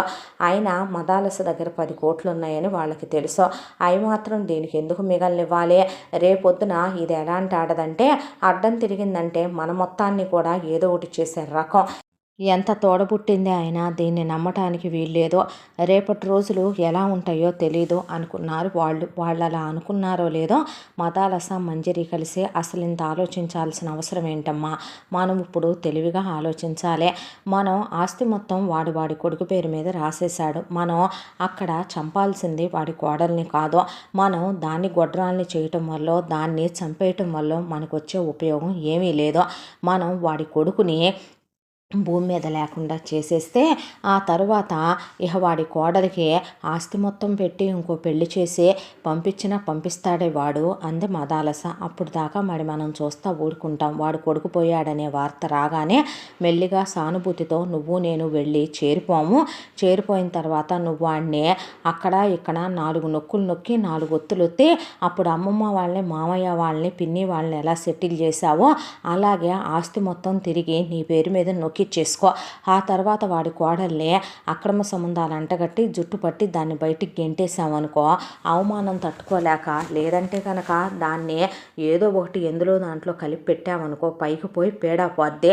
అయితే ఇదంతా వెంటనే అయిపోద్దంటావా? ఎందుకు అయిపోదో అని మనుషుల్ని పిలిపించింది మంజరి. వీళ్ళ నలుగురు కూడా చాలా ఎక్స్పర్ట్స్ మర్డర్లు చేయటంలో. మేము ఇంతవరకు ఎవరిని మర్డర్లు చేయలేదండి, కొట్టి తిట్టి చేతులు కాళ్ళే విరక్కొట్టాం అంటే చూడటానికి వీళ్ళు మోస్తరుగా ఉన్నారు. వీళ్ళ వల్ల అవుద్దంటే రౌడీలు గుండాలంటే అలాగే ఉంటారు. సినిమాల్లో చూడలే మనం గాడిద రక్తాలు దాగి అయి తిని ఈ తిని వాళ్ళు అలాగే ఉంటారులే. కానీ వీళ్ళకి ₹1,00,00,000కి మాట్లాడాను. తర్వాత వీడు లారీ డ్రైవరు. వీడు ముందు అశ్వత్థామగాడి కారుని లారీతో గుద్దేస్తాడు. వీడికి ₹1,00,00,000 2 కోట్లు ఇటివ్వు అని మదాలస దగ్గర నుంచి 2 కోట్లు తీసుకొని వాళ్ళిద్దరికీ ఇచ్చింది మంజరే. అదంతా మదాలస చెల్లెళ్ళు తమ్ముళ్ళు అమ్మా నాన్న చూస్తూనే ఉన్నారు. చూస్తూనే ఉండి వాళ్ళు ఎందుకే ఇదంతా అయిందేదో అయిపోయింది, నీ 10 కోట్లు నీకున్నాయి పెట్టుకొని ఉండరాదా? నీ కూతుర్ని నీ అల్లుడిని పెట్టుకొని నువ్వు ఎక్కడుంటే మాత్రం ఆ డబ్బులు చాలా మోస్తారా మీరు? మాకు 1,000 కోట్ల ఆస్తులుంటే 10 కోట్లతో సరిపెట్టుకోమని చెప్తున్నారు, ఎలా ఉంది ఒళ్ళు అనేపాటికి ఇక వాళ్ళెళ్ళి వాళ్ళొక ఆలోచన చేసుకోవటం మొదలుపెట్టారు. ఇప్పుడు ఈ మర్డర్ కేసు కాస్త బయటికి రాకుండా సక్సెస్ అయిందా? ఓకే. లేదు బయటపడితే ఈ 2 వెళ్ళి శ్రీకృష్ణ జన్మస్థానంలో తోటమాలిగాడి కొడుకుతో సహా వెళ్ళి కూర్చుంటారు. అప్పుడు మన పరిస్థితి ఏంటి? మన పరువు కూడా పోద్దిగా. పైగా దీని పేరు మీద ఉన్న డబ్బులు మనకి తిరిగి రావు. కాబట్టి మనం ఒక ప్లాన్ చేసుకోవాలనుకుంటే మీరు వెళ్ళండి, మేము చెప్పిన రోజున టైం చూసి అప్పుడు మీరు ప్లాన్ చేసుకోండి అని ఎందుకు పనికిరాని 4 ఆకురౌడీగాళ్ళని తీసుకొచ్చే మంజరి వాళ్ళకి కనీసం 20,000 30,000 కూడా ఇవ్వరు బయట వాళ్ళు. అలాంటి వాళ్ళకి తలా 25 లక్షలు ఇచ్చి వాళ్ళనే డ్రైవర్ గాడు తుప్పు పట్టిపోయిన లారీకి గీక్కొని పెయింట్ వేసుకుంటూ కూర్చుంటాడు వాడు. అలాంటి వాడికి బాడుగలే పడిసావు సరిగ్గా. అలాంటి వాడికి ₹1,00,00,000 ఇచ్చి పంపించింది. వాళ్ళు సంతోషంగా వెళ్ళి ఫ్యామిలీలతో ఎంజాయ్ చేయటం మొదలుపెట్టారు. ఈలోపు మదాలస తమ్ముళ్ళు చెల్లెళ్ళు కలిసి ఆలోచించి మదాలస అమ్మ నాన్నకు కూడా ప్లాన్ చెప్పి మీ ఇష్టం అనేసారు వాళ్ళు. దాంతో అక్క నీ పేరు మీద మదాలస చిట్స్ అండ్ ఫైనాన్స్ అని చెప్పి ఫైనాన్స్ బిజినెస్ స్టార్ట్ చేద్దాం అనుకుంటున్నాం అక్క. నీ దగ్గర ఉన్న 8 కోట్లు కూడా ఇన్వెస్ట్ చేస్తే మేము కూడా మా పిల్లలు అమెరికా నుంచి డబ్బులు పంపించారు, 50 కోట్లు పెట్టి పెడదాం అనుకుంటున్నాం. ప్రతి నెల సర్టైన్ అమౌంట్ అనేది వస్తుంది కదా, ఎందుకు పోగొట్టుకోవటం? ఇప్పుడు నువ్వు అనుకున్న ప్లాను ఎటు సక్సెస్ అయ్యేదే, అశ్వత్థామగాడు ఎటు పోయేదే. ఆ రోజున నీకంటూ చేతిలో బలం ఉండొద్దా చెప్పు, ఇలాగే బావ మీద ఆధారపడి బతుకుతావా చెప్పు అనేపాటికి అల్లుడు అదేంటో చూడు అనేసరికి ఏది ఇటు ఇవ్వండి అన్నాడు వాడు. తోటమాలిగాడికి పుట్టిన లో క్లాసు ఎదవ వీడు, అలాంటి ఈడికి మనం సమాధానాలు చెప్పాలంట్రా అనే వస్తున్న కోపాన్ని కట్టలు తెంచుకుంటున్న ఆవేశాన్ని తొక్కిపట్టి, రా బాబు అల్లుడు గారు ఇదిలా అంటే ఓకే అత్తయ్య అన్నాడు వాడు. దాంతో 8 కోట్లు ఇచ్చేసింది మదాలస. అంతే. ఇక మదాలస అమ్మ నాన్న అప్పటికే ఆస్తులన్నీ బేరం పెట్టుకొని ఉండి, మదాలస తమ్ముళ్ళు మదాలస చెల్లెళ్ళు అప్పటికే వాళ్ళెక్కడికక్కడ వాళ్ళవి కూడా అన్నీ అమ్మేసుకొని మొత్తం ఫ్యామిలీ ఫ్లైట్ టికెట్లు తీసుకొని ఇక్కడి నుంచి వెళ్ళిపోయి ఫారిన్కి జంప్ అయిపోయారు వాళ్ళు. ఇక మదాలస మంజరి ఇక్కడ ఉండి వీళ్ళు వేసుకున్న ప్లాన్ ప్రకారం ఫలానా రోజు ఫలానా టైంకి అశ్వత్థామ మీటింగ్ అని చెప్పి బయటకు వస్తున్నాడు, అక్కడ వేసేయమని చెప్పారు అశ్వత్థామనే. అయితే కరెక్ట్గా అదే టైంకి అశ్వత్థామతో పాటు అనుపమ కూడా బయలుదేరిందే. వీళ్ళిద్దరూ వెళ్తున్నప్పుడు ప్రభాకర్ రావు ఆయన కూడా బయలుదేరాడు. పోతే పోని, రేపొద్దున వీడు మాత్రం పెడతాడనే గ్యారంటీ ఏముందే? అంతా అయిన తర్వాత వీడు మాత్రం రేపు కోడలి జీవితాన్ని ఉద్ధరించాలని వీడికి కలగదనేముందే? వీడు కూడా పోయాడనుకో అప్పుడు ఆస్తి మనకే కదా వస్తుంది, పోని అనుకుందే మదాలస. అనుకుంటే ముందు లాడీవాడు వాడి ప్లాన్ ప్రకారం కారుతో గుద్దాడు. అయితే కారుతో గుద్దేసరికి అవి ఖరీదైన కార్లు కాబట్టి బెలూన్స్ ఓపెన్ అయిపోయి ప్రభాకర్ రావుకి అశ్వత్థామకి చిన్న దెబ్బ కూడా తగలలేదు. కానీ సీట్ బెల్ట్ సరిగ్గా వేసుకోకపోవటం వల్ల, అనుపమ డోర్ కూడా సరిగ్గా లాక్ చేసుకోకపోవటం వల్ల కారులో నుంచి కింద పడిపోయింది. కింద పడిపోయి అనుపమకి తలకి చిన్న దెబ్బ తగిలిందే.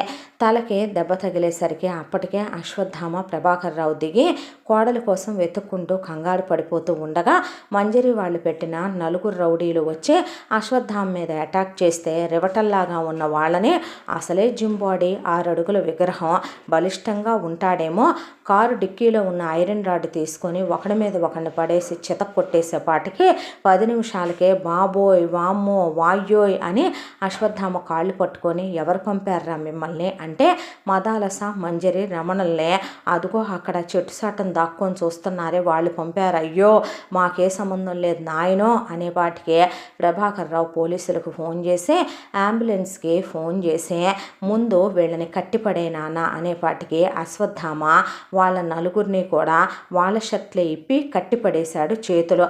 దాంతో ఇక లేవే అమ్మాలే, ఇక్కడ దాకా వచ్చింది కాబట్టి వ్యవహారం నేను తేల్చుకొస్తాలే, ఇదంతా కాదు అసలేంటి ఈ చేతగాని సవట్లు ఆలోచించడం, ఆలాడివాడు గుద్దేసి పారిపోవటం, ఇదంతా కాదులే కానీ వీడెలా ఎందుకు సస్తాడే అని కత్తి తీసుకొని మంజరి అశ్వత్థామని తనే పొడుద్దామని వెళ్తూ ఉండగా అప్పుడే అనుపమ స్పృహలోకి వచ్చి చూస్తుందల్లా పరిగెత్తుకుంటూ వస్తున్న మంజరిని చూసి అశ్వత్థామని తోసేసేపాటికి కత్తిపోటు అనుపమ పొట్లో దిగిపోయి మనిషి కుప్పకూలిపోయింది రక్తపు మడుగులో. దాంతో వెంటనే అంబులెన్సు పోలీసులు వచ్చేసరికి ఇక ప్రభాకర్ రావు పోలీసుల్ని మదాలసని మంజరిని రమణని అరెస్ట్ చేయొద్దని, పోలీస్ ఆయనకి తెలుసు కాబట్టి పలుకుబడి ఉంది కాబట్టి ఒక పెద్ద బ్లాంక్ చెక్ రాసిచ్చేసి రౌడీల వరకు తీసుకెళ్ళమనమని అప్పచెప్పిన తర్వాత వాళ్ళ దగ్గర ఉన్న మనుషుల్ని పిలిపించాడు ప్రభాకర్ రావు. వీళ్ళ 3 మన పాత పడిపోయిన గోడౌన్ ఉంది కదరా, ఉందిగా సార్, అక్కడికి తీసుకెళ్ళి ఆ గోడౌన్లో పొద్దున మధ్యాహ్నం సాయంత్రం కుక్కల్ని కొట్టినట్టు కొట్టి రోజుకి పొద్దున 2 బ్రెడ్ ముక్కలు సాయంత్రం బ్రెడ్ ముక్కలు 2, 1 గ్లాసు నీళ్లు పొద్దున 1 గ్లాసు నీళ్లు సాయంత్రం ఇచ్చి నేను చెప్పేంత వరకు వీళ్ళని మీరు బయటకు వదలొద్దురా, వాళ్ళు బయటకు వస్తే మీరు పోతారు నా చేతిలో అని చెప్పి అక్కడి నుంచి వాళ్ళ 3 పంపిస్తే, ఒరాయ్ ప్రభాకర్ రావు నిన్ను వదులుతామనుకుంటున్నావా, బయటకు వచ్చిన తర్వాత అయినా నువ్వు వచ్చినప్పుడు కదే మళ్ళీ ఇప్పటిదాకా నాలో నువ్వు సహనం ఉన్న మనిషిని చూసావు, ఇప్పుడు నేనేంటనేది నువ్వు చూస్తావు. బిజినెస్లో ఇక్కడ దాకా వచ్చానంటే నేనేమి ధర్మమూర్తిని కాదే, తప్పుడు పనులు చేసి నన్ను తొక్కేద్దాం అనుకున్న చాలామందికి చేతులు కాళ్ళు నడుములు ఇరగ్గొట్టిచ్చే ఇక్కడ దాకా వచ్చాను, నేనేంటో నువ్వు చూస్తావని తీసుకెళ్ళండిరా అని పంపించేశాడు ప్రభాకర్ రావు మదాలసని మంజరిని రమణని. ఆ తర్వాత అనుపమని కన్నీళ్లు పెట్టుకొని అశ్వత్థామ హడావిడిగా అంబులెన్స్లో హాస్పిటల్కి తీసుకెళ్తే డాక్టర్సు ముందు కత్తిగాయానికి చికిత్స చేశారు. చికిత్స చేసిన తర్వాత డాక్టర్స్ బయటకు వచ్చి మీరు ఆమెకి తగిలిన చిన్న చిన్న గాయాల గురించి మీరు పొట్టలో పొడిచిన కత్తి ఘాటు కూడా ప్రమాదం కాదు, అది కూడా మేము ఆపరేషన్ చేసి స్టిచ్చెస్ వేసేసాం. కానీ అనుపమ తలకి దెబ్బ తగిలిందని కింద పడ్డప్పుడు దట్టు రాయి మీద పడిందని, దాంతో నర్వ్స్ దగ్గర బ్లడ్ క్లాట్ అయిపోయిందని వెంటనే బ్రెయిన్ ఆపరేషన్ చేయాలని, దానికి చాలా డబ్బులు ఖర్చు అవుతాయి అని, దాంతోపాటు ఈ బ్రెయిన్ ఆపరేషన్ చేయటం వల్ల ఒక పెద్ద ప్రమాదం కూడా ఉందని చెప్పేపాటికి అప్పటికే ఈ విషయం తెలుసుకుని కృష్ణవేణి కమలాకర్రావు కూడా అక్కడికి పరిగెత్తుకుంటూ వచ్చారు.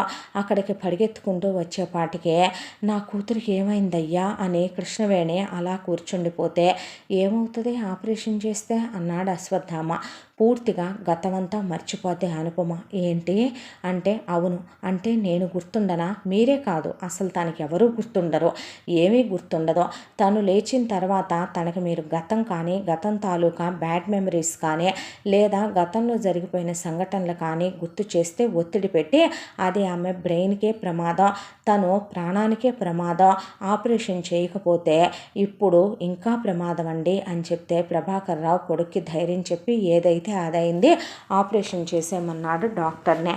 వాళ్ళు ఆపరేషన్ చేస్తూ ఉండగా కమలాకర్రావు అశ్వత్థామ దగ్గరికి వచ్చి షర్టు పట్టుకొని, అసలు నా కూతుర్ని నీకిచ్చి చేయబట్టే, నీ బాబు 2 పెళ్ళిళ్ళు చేసుకోబట్టే, నీ ఫ్యామిలీ హిస్టరీ సరిగ్గా లేకపోబట్టే, నీ సవితి తల్లి నీ మీద పగబట్టే నా కూతుర్ని ఎంత పోట్లు పొడిచే ఇలా చేసి చివరికి మమ్మల్ని ఇక్కడ దాకా తీసుకొచ్చారో, నా మేనల్లుడికి ఇచ్చి పెళ్లి చేసుకుని ఉంటే నా అక్కలే గనక నా వియ్యపురాళ్ళు అయ్యుంటే కనుక ఈరోజు మాకు గతులు పట్టేదా అని బావుడుమని ఏడ్చాడు కమలాకర్రావు.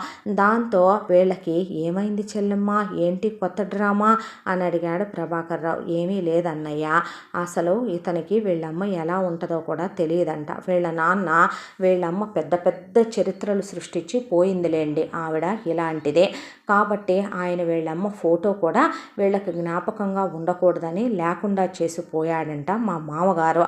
అయితే రీసెంట్గా వీళ్ళ అమ్మ తాలూకు జ్ఞాపకాలన్నీ కూడా అనుకోకుండా వీళ్ళ బంధువుల ఇంట్లో దొరికినాయి అంట. వాళ్ళు ఇతనికి కబురు పెడితే అందులో వీళ్ళమ్మ ఫోటో చూశాడు. వీళ్ళమ్మ పోలికల్లోనే మన అను పుట్టిందంట. అప్పటి నుంచి మా అమ్మే నాకు మళ్ళీ పుట్టింది, నేనే మా అమ్మని ఎంతకాలం నుంచి అర్థం చేసుకోలేదో మా అమ్మని నేనే దూరం చేసుకున్నానని ఒక డ్రామా స్టార్ట్ చేశాడులేండి, మెలో డ్రామా. దానికి తోడు కరెక్ట్గా వీళ్ళ 4 అక్కయ్యల్లో కూడా వీళ్ళ 2 చెల్లెలు అలాగే ఒక అక్కయ్య కారులో ఒక చోటకి ట్రిప్పుకు వెళ్ళొస్తూ వస్తూ లోయలో పడి పోయారు, కార్ని లారీ గుద్ది. దాంతో పాపం మనిషి కుప్పకూలిపోయాడు. అమెరికాలో ఉన్న వీళ్ళ అక్కకి మొత్తం నరాలన్నీ చచ్చుబడిపోయి మాట చూపు ఏమీ లేకుండా అది సడన్గా జెనెటికల్ డిజార్డర్తో మంచాన పడింది. రోజుల్లో మనిషి కాబట్టి ఇక మనిషిలో లేడు. దానికి తోడు వీళ్ళ చెల్లెలు మొగుళ్ళిద్దరు, వీళ్ళ అక్క మొగుడు ఒకడు పెళ్లి చేసేసుకున్నారు. వీళ్ళ మేనల్లుడు వాడొక దాన్ని ఆల్రెడీ దుబాయ్లో ప్రేమించానని ఇండియా నుంచి వెళ్ళిన దాన్నే లవ్ చేసి వాడు పెళ్లి చేసుకొని ఇక్కడున్న ఆస్తిపాస్తులన్నీ అమ్ముకొని వెళ్తా నీకు మాకు ఎలాంటి సంబంధం లేదని మా అమ్మలతోనే అన్నీ పోయినాయి అని వీడి మేనల్లుళ్ళు మేనగోడళ్ళు వీడితో తెగదెంపులు చేసుకొని పోయారు. ఇప్పుడు వీడి బతుకు care of platform, care of footpath, వీడికి ఎవరు లేరు. దాంతో ఏంటంటే ఇప్పుడు వాళ్ళమ్మ పోరికలతో పుట్టింది కాబట్టి నా కూతురు వీడమ్మే పుట్టిందని వీడు ఇప్పుడు నా కూతురు మీద అంత ప్రేమను కారిచ్చి వగసిపోస్తున్నాడు అని చెప్పింది కృష్ణవేణి. దాంతో 1-2 సార్లు ఊరుకున్నాడు అశ్వత్థామ. పదే పాఠం చదువుతుంటే నోరు ముయ్యకపోతే నిన్ను కూడా కొట్టానంటే ఇంకో బెడ్ మీద పడుకుంటావు, నోరు ముయ్యి ముందు అన్నాడు మావనే. అనేపాటికి కమలాకర్రావు కచ్చిపట్టి ఒకవైపున కృష్ణవేణిని, ఒకవైపున అక్కడే ఉన్న అశ్వత్థామని, మరొక వైపు ప్రభాకర్ రావుని చూసే పగతో రగిలిపోయినాయి కమలాకర్రావు గుండె కళ్ళు. ఆ తర్వాత ఆపరేషన్ అయిపోయింది. ఆపరేషన్ అయిపోయిన తర్వాత డాక్టర్స్ అబ్జర్వేషన్లో పెట్టాం. 72 అవర్స్ తర్వాత స్పృహలోకి వస్తుంది.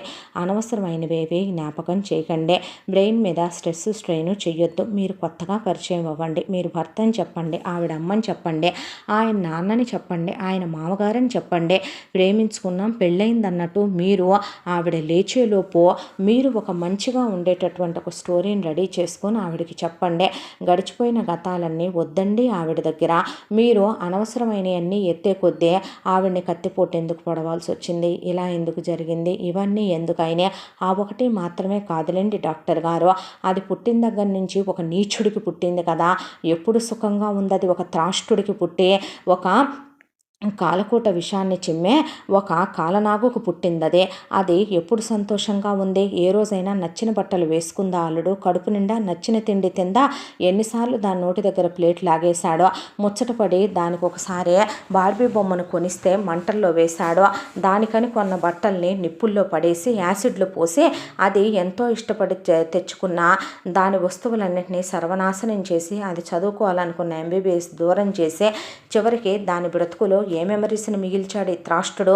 ఏమీ పర్వాలేదు, మీరు దాని జీవితంలోకి వచ్చాకే అది సంతోషంగా ఉంది, అక్కడి నుంచి చెప్తే తెలిస్తే చాలులేండి దానికి అనేసింది కృష్ణవేణి. అదంతా వింటున్న కమలాకర్ రావు తన ప్లాన్ తను చేసుకోవటం మొదలుపెట్టాడు బ్రెయిన్లో. అలా ఒకరోజు గడిచిపోయింది, 2 రోజులు గడిచిపోయింది, 3వ రోజు ఈ రోజు కూడా గడిచిపోతే రేపటికల్లా స్పృహలోకి వచ్చేస్తుంది అనుపమ. అప్పటికే వీళ్ళ పనుల్లో వీళ్ళుంటే కమలాకర్ రావు వార్డు బాయ్ల దగ్గర నుంచి నర్సుల దగ్గర నుంచి హాస్పిటల్లో ఇంపార్టెంట్ ప్లేసుల్లో ఉండే వాళ్ళందరితో స్నేహాలు చేసుకుంటూ వచ్చి వాళ్ళందరికీ అవని ఇవని ఫ్రూట్స్ స్వీట్స్ డబ్బులు ఇచ్చి వాళ్ళందరినీ తన కనుసన్నల్లో గ్రిప్పుల్లో పెట్టుకున్నాడు ఈ 3 రోజుల్లో.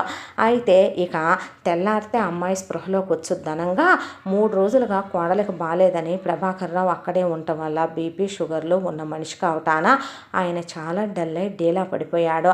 డాక్టర్లు ఆయన ప్రాపర్గా రెస్ట్లో ఉండాలి, లేకపోతే మీ హెల్త్కి డేంజర్ అవ్వచ్చు, ఆల్రెడీ మీకు ఒకసారి అటాక్ కూడా వచ్చింది అనేసరికి నువ్వు ఇంటికెళ్ళు డాడీ అన్నాడు అశ్వత్థామ. లేదయ్యా, అమ్మాయి లేచాక రేపు పొద్దున్నే వద్దు డాడీ, ఈరోజు తనెటు లేవదుగా అన్నాడు. నువ్వేమీ తినలేదుగా నాయన, ఏమన్నా తినవా అంటే తను లేచే వరకు నాకేం వద్దత్తయ్యా అంటే భలేవాడివే నాన్న, తను లేచిన తర్వాత నువ్వు నవ్వుతూ సంతోషంగా కనపడాలి, నువ్వు నా కొడుకు లాంటి వాడివయ్యా, నా అల్లుడివి కాదు, చూడు నీ మొహం ఎలా చిన్నపోయి పీక్కుపోయిందో, నీలాంటి వాళ్ళు పచ్చగా 100 ఏళ్ల పాటు ఉంటేనే నిజమైన ప్రేమ బ్రతికుంటుందయ్యా.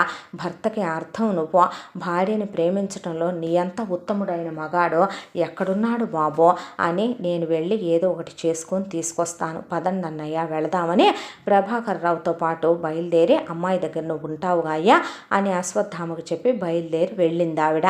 వెళ్ళిన తర్వాత ముందు కమలాకర్ రావు కృష్ణవేణికి ఫోన్ చేశాడు. ఏంటి అందే. ఏంటంటే అమ్మాయి హెల్త్ రికార్డ్స్ అన్నీ కావాలని అడిగారు డాక్టర్లు. కొన్ని మా పెద్దక్కయ్య వాళ్ళు అంతకుముందు ఉండేవాళ్ళు కదా, వెళ్తూ వెళ్తూ వాళ్ళ ఇల్లు కూడా నేనే కొనుక్కున్నాను కదా, జ్ఞాపకాలకు ఉంటాయని తాళాలు నా బెడ్రూమ్లో ఈ వార్డ్రోబ్లో ఈ ర్యాకులో ఈ బాక్సులో ఉన్నాయి. వెళ్ళి ఇంటి తాళాలు తీస్తే మా పెద్దక్క బెడ్రూమ్లో ఇక్కడ అనుపమకు సంబంధించిన ఇవన్నీ ఉంటాయి, హెల్త్ రికార్డ్స్ తీసుకో, మన ఇంట్లో పాత రికార్డ్స్ అన్నీ ఉంటాయి తీసుకో, అవన్నీ తీసుకొని నువ్వు మెల్లగా నింపాదిగా రా, కంగారు పడకుండా అని చెప్పాడు. చెప్పేసరికి డాక్టర్లు నిజంగానే తెమ్మనమన్నారు కావాలనుకున్న ఆవిడ ముందు వంట చేసి ప్రభాకర్ రావుకు భోజనం పెట్టి రెస్ట్ తీసుకోమని చెప్పి ఈలోపు అల్లుడు కోసం వంట చేసుకుని ఆవిడ స్నానం చేసి దేవుడి ముందు దీపం పెట్టుకొని బిడ్డ కోలుకోవాలని, పిల్లకేం కాకూడదని, 100 ఏళ్ళు పిల్లా పాపలతో తన కూతురు చక్కగా ఉండాలని, తన కూతురికి భగవంతుడు కరుణించే ఏమీ జరగకూడదని అనుకుని ఆ తర్వాత ఆవిడ 2 ముద్దలు మింగి ఇక ఇంటికి వెళ్ళి ముందు ఇంట్లో పూజ గది శుభ్రం చేసి దీపం పెట్టుకొని ఆడపడుచుల ఇళ్ళకెళ్ళి వాళ్ళని నానా తిట్లు తిట్టుకుంటూ మొత్తానికి ఆ హెల్త్ రికార్డులు అవన్నీ ఎత్తుక్కొని ఆవిడ తిరిగి వచ్చింది హాస్పిటల్కి. వచ్చేసరికి అశ్వత్థామ అలా పడిపోయి ఉన్నాడు. పడిపోయి ఉండేసరికి అశ్వత్థామ దగ్గరికి వెళ్ళి ఊపి ఊపి తట్టి తట్టి లేపింది కృష్ణవేణి. లేపేపాటికి అమ్మాయి ఏదయ్యా అని అడిగితే ఇక్కడే ఉండాలిగా అను అను అను అనేసరికి అక్కడే ఉన్న నర్సుల్ని పెద్ద పెద్దగా కేకలేశాడు అశ్వత్థామ. టెస్టులకి ఏమన్నా తీసుకెళ్లారా అని. లేదు సార్, మేమేమీ తీసుకెళ్ళలేదండి అని చెప్పిన తర్వాత వెంటనే ప్రభాకర్ రావుకు ఫోన్ చేశారు. ఆయనకి కాస్త పలుకుబడి ఉండే ఆయనకి ఆ హాస్పిటల్ డైరెక్టర్లు వాళ్ళు తెలుసు. పడుగున ఆయన అక్కడికే వస్తే పేషెంట్ మిస్సింగ్ అని అందరూ వెతుక్కుంటూ ఉండగా ఒక్కసారిగా అశ్వత్థామ అశ్వత్థామకి అంతా గుర్తు రావటం మొదలైంది.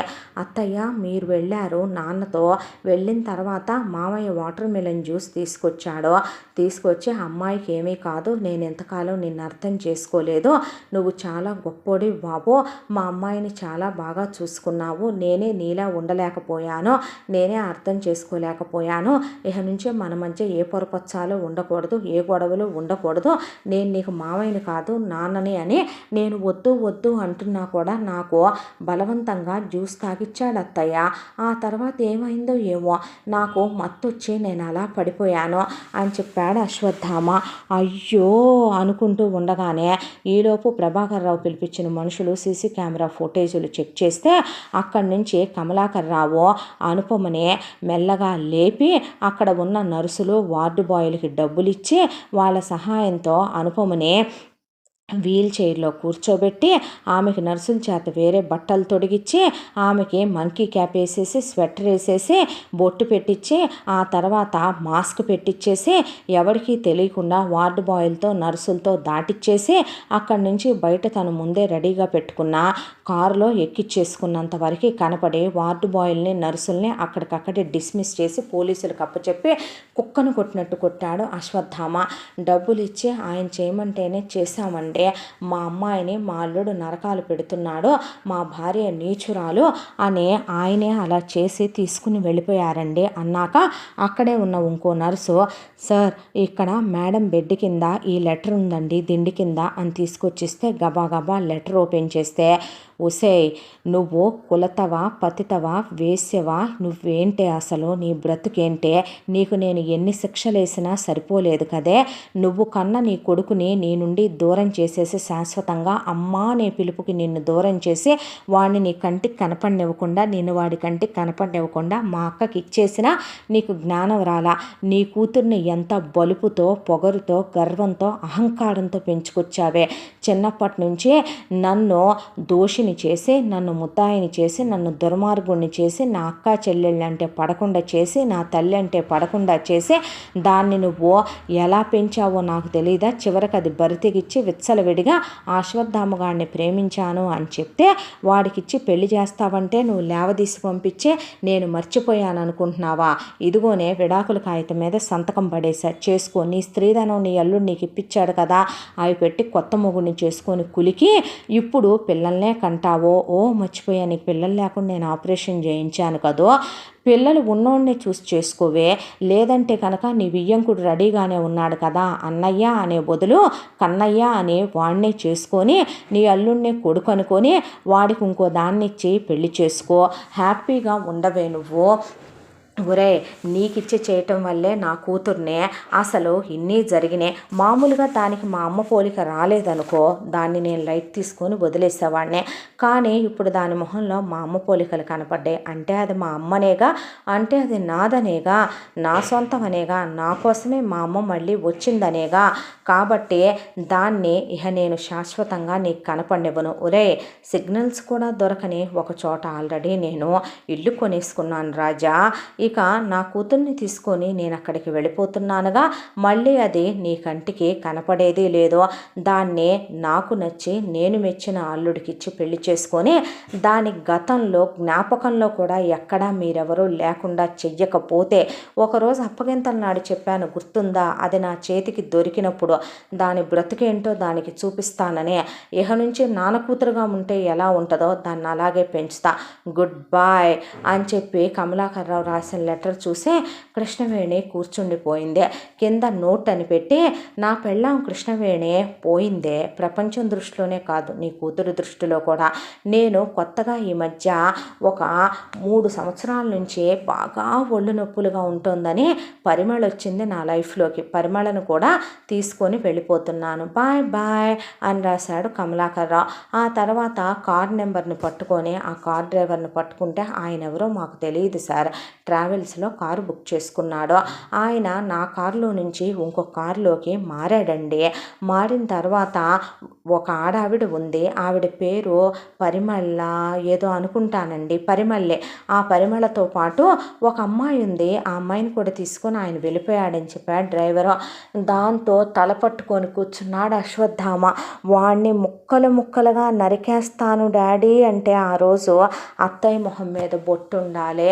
అత్తయ్యని వాడు ఎన్ని నరకాలు పెట్టాడో వాడు పోయిన అత్తయ్య ఫీల్ అవ్వదు డాడీ అని చెప్తే, కాదో కూడదు అని వాడు మారతాడని వాడిని కమిడియన్గా లెక్కేసేసావు కదా డాడీ. చూసావా చివరికి వాడు ఎంత పని చేశాడో. నా ప్రాణాన్ని తీసుకెళ్ళిపోయాడు నాన్న వాడు. అను లేకపోతే నేను బ్రతకలేను డాడీ.